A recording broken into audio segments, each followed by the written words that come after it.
بابا جی کی وصال کے بعد میں نے چلیسوے کا ختم دعایا. اس کی وجہ سے جو طریقہ نصاب کے چیئرمین تھے انہیں بہت افسوس ہوا کہ یہ بندہ کہیں پہ الیکشن ہی نہ جیت جائے, جس کی وجہ سے وہ میرے باپ کو دھمکیاں دیتے تھے. جب فائرنگ ہوئی ہے ہمیں کوئی پتہ نہیں چلا, جب ہم نے نیچے دیکھا تو ہمارا بھائی گرا پڑا تھا, گود میں لیا تو بھائی نے کہا کہ میرے دل پہ گولی لگ گئی. میں اور بھائی نے جب اسے اٹھایا گود میں بٹھایا تو بھائی نے کہا اللہ اکبر لا الہ الا اللہ محمد رسول اللہ, اور بھائی فوت ہو چکا. السلام علیکم ناظرین, میں ہوں شیخ مسعود اور آپ دیکھ رہے ہیں پاکستان نیشنل ٹی وی. ناظرین, اس وقت میں موجود ہوں قصور کے بالکل قریب ایک چھوٹا سا گاؤں جس کا نام ہے ستو کی, اور ستو کی میں رہنے والے طریقے لبیک کے جن کو چیئرمین کا سیٹ دی گئی ہے, ان کے ساتھ بہت بڑی ناانصافی ہوئی ہے. چند روز پہلے ان کے والد صاحب گھر سے نماز پڑھنے کے لیے گئے جن کو بلا وجہ فائر کر کے قتل کر دیا گیا ہے. عبدالحفیظ صاحب ہمارے درمیان یہاں پہ موجود ہے, ان سے بات کرتے ہیں کہ کیا ماجرا ہوا تھا اور کیوں ان کو بلا وجہ قتل کیا گیا, کیا اس کے پیچھے کیا ہاتھ تھا, اور آئے ان سے مزید بات کرتے ہیں. السلام علیکم. وعلیکم السلام. سر, سب سے پہلے تو بہت افسوس ہوا آپ کے والد صاحب کو کسی نے اتنی بے رحمی سے قتل کر دیا, تو انشاءاللہ ہم کوشش کریں گے کہ آپ کو انصاف ملے. آپ بتائیں کہ یہ واقعہ کیسے ہوا اور کیوں ہوا؟ بابا جی کی وصال کے بعد میں نے چلیسوے کا ختم دعایا. قاری عمران رضوی صاحب آئے اور بہت زیادہ لوگ آئے چلیسوے میں. اس کی وجہ سے جو طریقہ نصاب کے چیئرمین تھے انہیں بہت افسوس ہوا کہ یہ بندہ کہیں پہ الیکشن ہی نہ جیت جائے, جس کی وجہ سے وہ میرے باپ کو دھمکیاں دیتے تھے کہ میں تمہارے بیٹے کو مار دوں گا یا تمہیں مار دوں گا.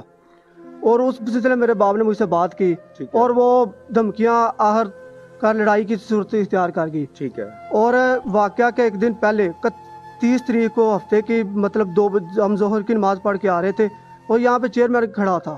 اس نے ابو کو بلایا اور گالیاں دینی شروع کر دی, اور ابو نے اسے کہا کہ بھائی آپ آرام سے بولیں, جو بات ہم سے سیدھی کریں, ہم گالیاں نہ نکالیں. اس نے پھر نکالی اور ابو نے پھر اسے آگے سے جواب دیا, اور اس نے اپنے باڈی گارڈ کو کہا کہ اسے گولی مار دو, تاکہ پورا گاؤں یہاں پر موجود تھا. اس نے اس کے سامنے سب کے سامنے اس نے کہا کہ اسے گولی مار دو, اور اس نے گولی نہ ماری. لیکن وہ معاملہ رفع دفع ہو گیا, لوگوں نے چاچو نے چھڑوا دیا اور وہ چلے گیا. ٹھیک ہے. اس سے اگلے دن اس کے بھائی نے صلح کے لیے بلایا ہمیں مسجد میں عصر کی نماز. ابو ابھی لیٹتے ہی ہیں آ کے, تو میں کہہ رہا ابو لیٹ جائیں, آپ سو جائیں, تو بعد میں ہم بات کر لیں گے. نہیں, پہلے بیٹا کوئی مسئلہ نہیں, ہم پہلے صلح کر لیں. وہ انہوں نے کہا پہلے ہم نماز پڑھتے ہیں. نماز پڑھنے کے لیے میرے 4 ابو اور 3 چاچو اور میں بھی تھا, اور بہت سارے یہاں یہ لوگ بھی تھے, ان میں سے بھی بہت زیادہ لوگ تھے. ہم نے نماز پڑھی, اور نماز کی جب اتحیات السلام پھرا نا, اس سے پہلے ہی فائرنگ شروع ہو گئی ہے. اور فائرنگ شروع ہوئی ہے, اور فائرنگ اندھا دھندھی ہوئی ہے, پتہ ہی نہیں چلا ہوا کیا ہے, اور ایک بار رکی ہے. آپ ذرا میرے پاس آ جائے ادھر آ جائے. جی سر, بتائیں مجھے, یہاں پہ بیٹھے, کوئی بات نہیں, خیر ہے. اب بتائیں کہ کیا ماجرا ہوا یہ سر. جی ہم جو نا نماز پڑھنے کے لیے جو صلح کرانے کے لیے آئے بندے, حافظ نہیں میں اس کا بھائی ہے, اس نے کہا کہ ہم صلح کر لیں. اس وقت سے عصر کی اذان ہونا شروع ہو گئی. بھائی نے کہا کہ پہلے نماز پڑھ لیتے ہیں, بعد میں ہم صلح کی بات کر لیتے ہیں بیٹھ کے. ہم جماعت کے ساتھ نماز پڑھنے لگے. جماعت کھڑی تھی, اتحیات میں بیٹھے تھے, تو فائرنگ ہونا شروع ہو گئی. اس کا بھائی جو نعیم تھا وہ باہر چلا گیا.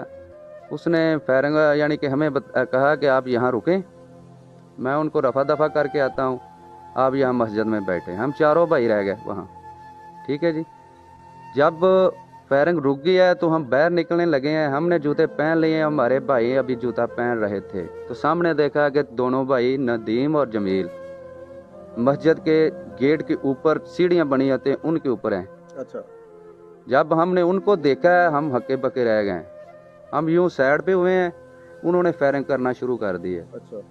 جب فائرنگ ہوئی ہے ہمیں کوئی پتہ نہیں چلا. جب ہم نے نیچے دیکھا تو ہمارا بھائی گرا پڑا تھا, اور ہمارے بھائی جو بڑے ہیں محمد اشرف, انہوں نے جب اپنے بھائی کو اٹھایا, گود میں لیا,